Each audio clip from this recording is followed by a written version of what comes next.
And we continue on with the Radio Real Estate Show with Chris Lofthus of the Chris Lofthus Group at Keller Williams Realty. Our guest today, Tim Bundgard, who's the president and CEO of Pioneer Title. Chris, how did you two meet, you and Tim? Because I know you really respect the work he does, and I know Tim has said great things about you. Can you remember the first time you guys met up? Yeah, actually, I was introduced to Tim by April Ashby, who is a closer for Tim, and how I met April and got involved with Pioneer Title is I got interviewed and was hired to represent a local bank, Mountain West Bank, to represent them during that big crisis we had with moving their property, whether we were helping people short sell them or whether I was selling their REO bank-owned properties.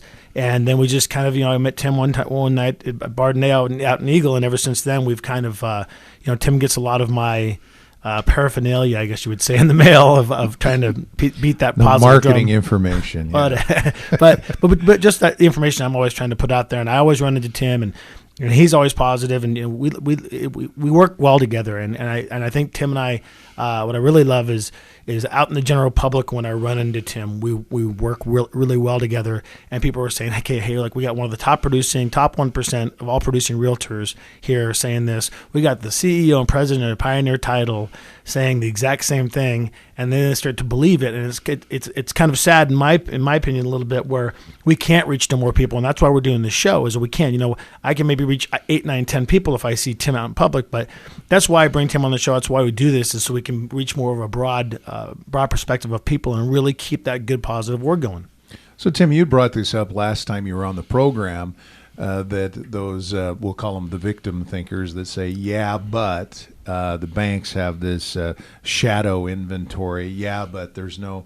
Get ready for that. First, will you define for our listeners what does shadow inventory refer to? Sure. When people talk about the shadow inventory, they're really talking about properties that are either in the process of being foreclosed, and that could be they're 90, 120 days delinquent, and that foreclosure process is beginning. They've either been foreclosed on, and now they're in the hands of the bank, or they are just simply people that are underwater and trying to work out a transaction with the bank, which they call short sales. That's all in that. That's part of that shadow inventory of this hanging over us. I will tell you that the short sales have really dried up. I mean, I think that the people have processed well through those. The lingering shadow inventory that people really say, but it's still coming. It's the stuff that's in the pipeline that the banks still have yet to take back and process. And I've heard terms of anywhere from 3 to 4 years of a supply to actually liquidate all that property. I'm less concerned about the amount of time that they're talking about taking is the way that they process that property. And the banks that I've talked to clearly have changed their attitude about that. When that first happened, they said, I want to get this stuff on the property. I want to get it on the market. I want to get rid of it. I'll sell it at any price. It's not something I want to be a part of. Now, because the market is gaining strength, right, they don't want to take a bigger beating than they need to. They've received some what they call TARP money, and the banks are in a little better footing. So now they've slowed down, and they're taking a breath. And so I think they're using their head more and saying, okay, we have it in our inventory, but we're not going to just dump the whole amount of property, all the volume out there. Right, and he's exactly right, and it's kind of a twofold. If you look at it in one sense, when we talk about national news again here, and this is the one thing Tim will tell you too, is we look at this thing, like Tim said, with the PTC index, you're looking at it locally. So we're looking at what's going on around here. And what typically happens with these banks is they're starting to figure it out that the truth is they're getting 8 to 12% more if they work out a short sale, if they take the property back. People do not want to buy distressed properties. We have buyers that are coming in looking for property and saying, hey, you know what, Chris, we don't even want to look at short sales. I don't want to look at bank-owned properties. I've heard horror stories. These properties sit there empty. And so what ends up happening is the banks are starting to work with the short sales that are left, which is very few and far between if you look at it from a transaction basis, even from 1 to 2 years ago. But what is happening is the banks are going, hey, you look, we're going to get, and I think they're talking to the federal government. They're figuring it out. They're saying, hey, you know what? We're going to get more money. Work it out with the people. Let them out. Get somebody who really wants to be in that house so it's not distressed, so it's not sitting there, and you drop an 8, 9, 10% more in value just as soon as it turns into an REO. Tim, can you give us, I guess, in essence, a snapshot if our listeners are in Eagle, the Meridian area, maybe start in essence in there, some of the activity with new construction in that area that you look at, and then maybe we look at the greater Ada County, if you will. From Sure. And one of the things that we do, it's another product that's available to anybody that wants to call our company and ask about it. We run trends, and we run very specific data on where's the most activity, where's the hottest markets, where's the bulk of the transactions happening. And when you look at it, it clearly shows whether you're talking new construction or whether you're talking existing homes, that when you're in the Eagle Meridian corridor, that I'll give you an example. 40% of the existing home sales come out of that area. 40%. When you think about all the different categories and areas in the Treasure Valley that make up the Treasure Valley, that's where the bulk of the activity is. 53% of all the new construction is coming out of there.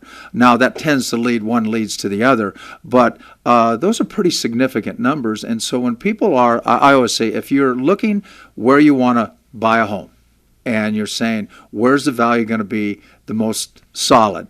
I would say you go to where most of the people are wanting to buy, because that shores up the value. Right, and that's why I feel that you're seeing, we talk about the commercial construction going on, and they are following trends. Like you said, Tim, they're following trends and saying, hey, look, we know where these people are going. You look at these numbers, 53%. I mean, that's a crazy number when you're talking about how, in reality, how small Meridian and Eagle are compared to the rest of the valley.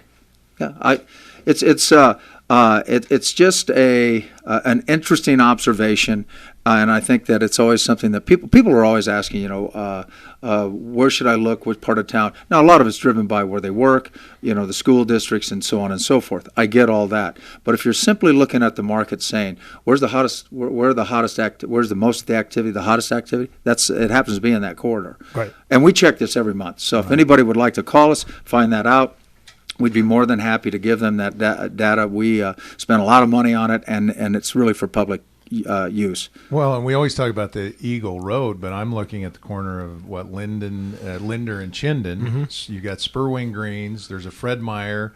They're building a new Mormon temple. I mean, allegedly a Costco. We can go down the list. I mean, right in that area, they're building more than on Eagle Road. It's all over the place out there. Right, yeah, and Tim will say this too. I mean, he watches and they track what's going on with commercial too, because we have to watch that and what's going on. But when you watch, we always talk about certain moves like the bodybuilding.com making that move over behind the Y and buying that building for and doing this huge TI. Look at Sensi. And you look at what they're going in. I saw the plans the other day for that building, and it's absolutely over the top. I mean, they have 2 glass buildings with a big glass walkway, water features everywhere. I mean, if you ever have a chance to drive by there on Pine and Eagle, I mean, it's just crazy with the activity. And I think all of this other activity is just breeding more people wanting to move here, breeding more people wanting to build houses again, and the fear, and I think that the consumer confidence issue that we've been having is slowly going to the wayside. Well, I went by your house and I see you're building a new garden house for your riding lawnmower. So, I mean, a lot of construction's going on.